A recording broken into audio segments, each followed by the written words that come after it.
अच्छा। कल शाम को जो प्रोग्राम था मेरा, वैसे आए हुए यहाँ पे 3 दिन हो गया, टुडे मैं थर्ड डे। Okay, okay. और बाई चांस उस दिन आया तो मैडम से मिला के मेरा पर्चा ऐड कर दिया था, तो मैं बोला 3 दिन का मैं कोर्स ले लूँ और उसके बाद आपसे मिलने आया हूँ। अच्छा, मेरा अच्छा। नाम कर्ण प्रकाश यादव है और मैं विद्या नगर जयपुर से आया हूँ। अच्छा, अच्छा, अच्छा, ये अच्छा। बहुत बढ़िया। तो ये था, तो उस दिन मैं आपसे मिला नहीं, मैं बोला जब कोर्स शुरू हो गया तो बीच में मैं उन्हीं से मिल रहा था, आज पहली बार दर्शन में हुए। अच्छा, अच्छा, अच्छा, अच्छा। मैं इसलिए आया था, मेरे बैक के स्पाज्म था बहुत दिनों से, काफ़ी दिनों से, मतलब 5 7 8 7 साल से।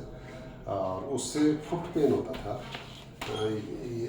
ये यहाँ से स्टार्ट हुआ, कंप्लीट इंटरनल, नंबर टच नहीं, सुपरफिशियल नहीं, इंटरनल पेन। तो इट वाज स्टार्टेड इन 2000, मतलब 8 7 साल हो गए, 13 14 में शुरू हुआ। दोनों पैरों में, दोनों में इक्वल होता है, एडी में नहीं होता, इससे आगे। और रात को 9 10 बजे के बाद बहुत तेज हो जाता है, तो रात को ये देखें एक बार, एक एक कंडीशन होती है जिसको बोला जाता है पेस केवस। सर। पेस केवस जो है ना, हाँ हाँ ये जो फुट होता है, सर। इसमें अगर आर्च ये नहीं हो, इसको मिडिल आर्च बोलते हैं, हाँ जी अगर ये आर्च नहीं होगा ना सर। तो बोला जाता है फ्लैट फुट। हाँ हाँ। और अगर ये आर्च ज़्यादा होता है, ओके। केव के गुफा के जैसा हो जाता है, तो हाँ। इसको बोलते हैं पेस केवस। ओके। तो अपने वो समस्या है। अब उस समस्या में हो ये रहा है कि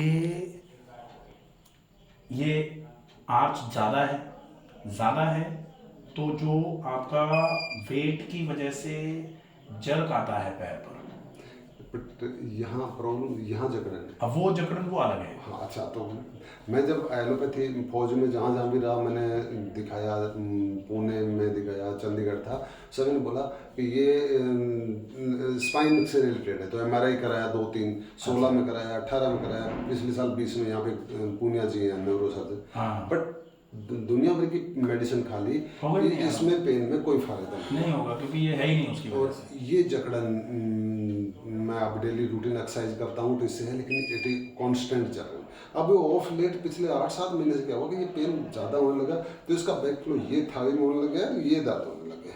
हाँ, ये हो जाएगा। ये ये जो है यहाँ की वजह से काफ में पेन आ जाएगा, ओके। एड़ी में आ सकता है, काफ में आ सकता है, नी में आ सकता है, नी एक में जॉइंट पे चला सीढ़ियाँ जाएगा। चढ़ते समय, नी में चढ़ते उतरते समय दर्द होता है, लेकिन ये थाई में मसल्स में ऐसा दर्द होता है जैसे 8 10 किलोमीटर दौड़ा हो।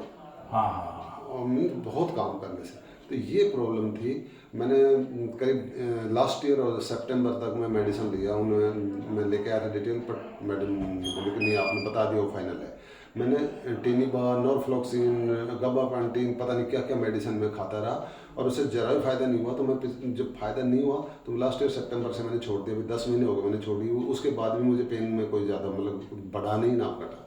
तो मैंने और एक्सरसाइज करता हूँ, योग कर रहा हूँ, लेकिन अभी कुछ दिनों से बस ये थोड़ा बढ़ गया था और इसमें रिलीफ नहीं मिल रहा था। देन मुझे किसी ने सजेस्ट किया कि आपके शरण में आए, तब मैं आया था परसों से, और परसों से ये मेरा ट्रीटमेंट। इसको अपन बिल्कुल क्लियर कर लेंगे। हाँ जी। कमर की जो समस्या है वो डेफिनेटली मस्कुलर स्पाज्म है, लंबर स्ट्रेटनिंग हो रही है, ये जैसे कमर है, ये एमआरआई हिस्सा है। किया ना उन्होंने, तीनों में 16 18 21, तीनों में L4 L5 में बोला गैप है। वो सबके गैप कम होता है, हाँ। गैप कम हो जाता है, वो सबके हैं ऑलमोस्ट। तो फिर बोला सीरियस नहीं है, हो जाएगा ठीक। एक लास्ट में तो यहाँ बता दिया ऑपरेट करना होगा, मैं नहीं नहीं ऑपरेट नहीं, नहीं ऑपरेशन की करना। जरूरत नहीं करना। नहीं। ये जो लंबर लॉर्डोसिस होती है, जी सर। ये आपकी स्ट्रेट हो रही है।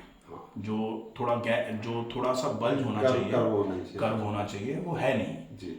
अब वो स्ट्रेटनिंग है।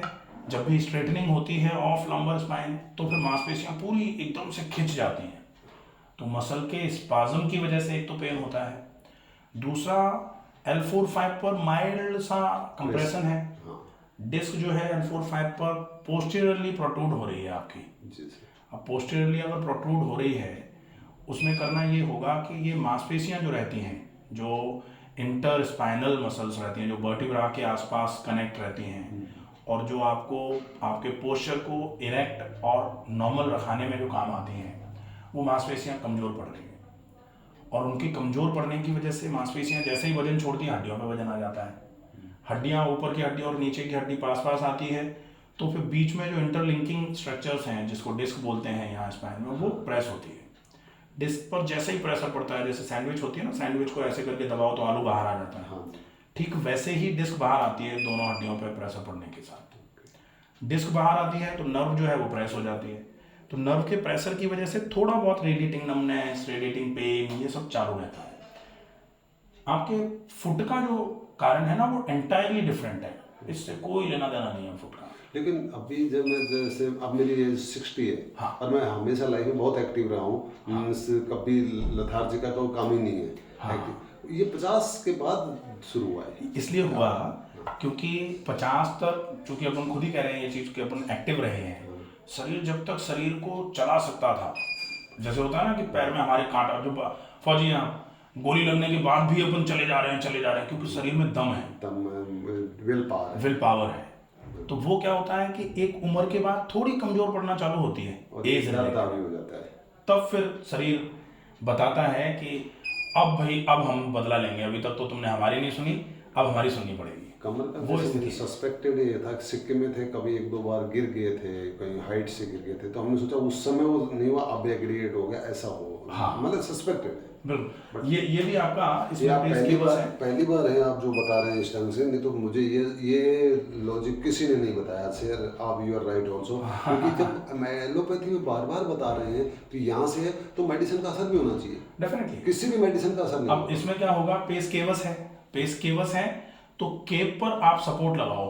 अब केप पर सपोर्ट कैसे लगेगा, इसमें मीडियल आर्च आता है, तो मीडियल आर्च आ जाएगा, जैसे ये है ऐसे होना चाहिए, ये ऐसे कि थोड़ा बहुत जैसे ये जैसे ही गिरे ना, तो ऐसे करके ये आपके जड़ को थोड़ा सा एब्जॉर्ब करे। करेक्ट। लेकिन ये है ऐसे, अब ऐसे है तो फिर ये केव बन गई, गुफा टाइप की बन गई। अब ये आपके शॉक का एब्जॉर्प्शन बिल्कुल भी नहीं कर रहा।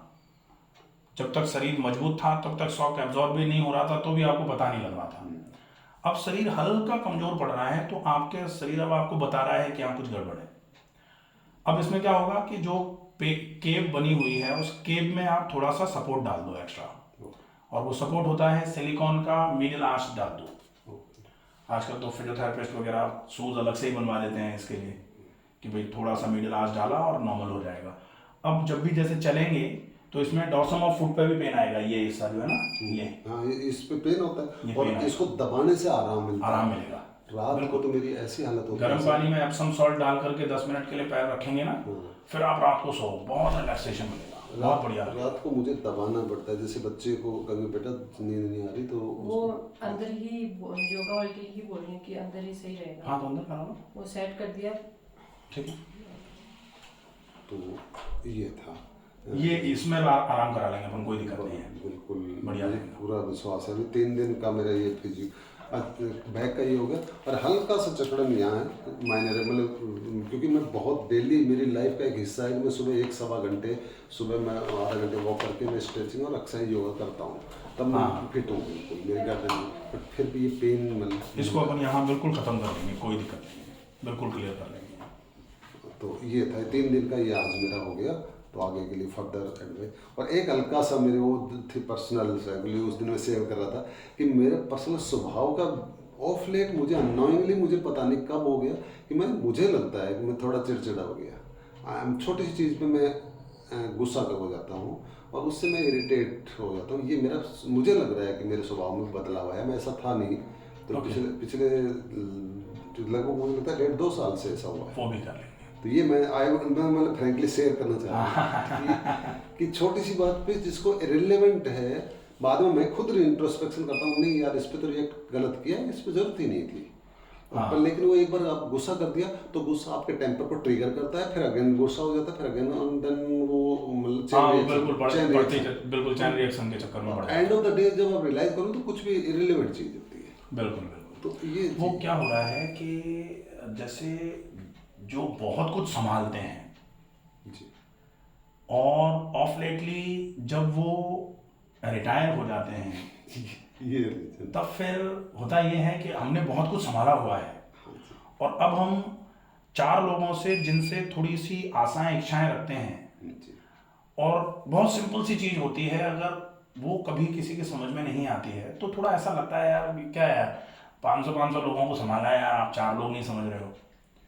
तो वो, लेकिन फिर अब वो खुद ही जब सेल्फ रियलाइज करते हैं कि यार ये तो क्या है, छोटी सी बात थी, चलने दो जो भी है, भाई वो संभालते थे, उन लोगों को संभालते थे, अब ये तो छोटी मोटी बात अभी है। 24 घंटे घर में रहना तो ये सारी इरिटेशन वाइफ है बच्चों पे हो जाती है। डेफिनेटली, बिल्कुल बिल्कुल, वो इनडायरेक्टली वही कह रहा हूँ। बस वही वही, जबकि वो मतलब इरिलेवेंट सी चीज होती है, कई बार छोटी सी चीज पे हो जाता है। तो इसको मैं इसको बैलेंस कर लेंगे। अपने आप को मैं कोशिश कर रहा हूँ, मुझे मालूम है, बट मैं बोला कि मैं आपसे को बता दूं नहीं नहीं, बढ़िया बढ़िया, इसको भी कर लेंगे अपने, इसको भी कर लेंगे। बस यही थी। हाँ।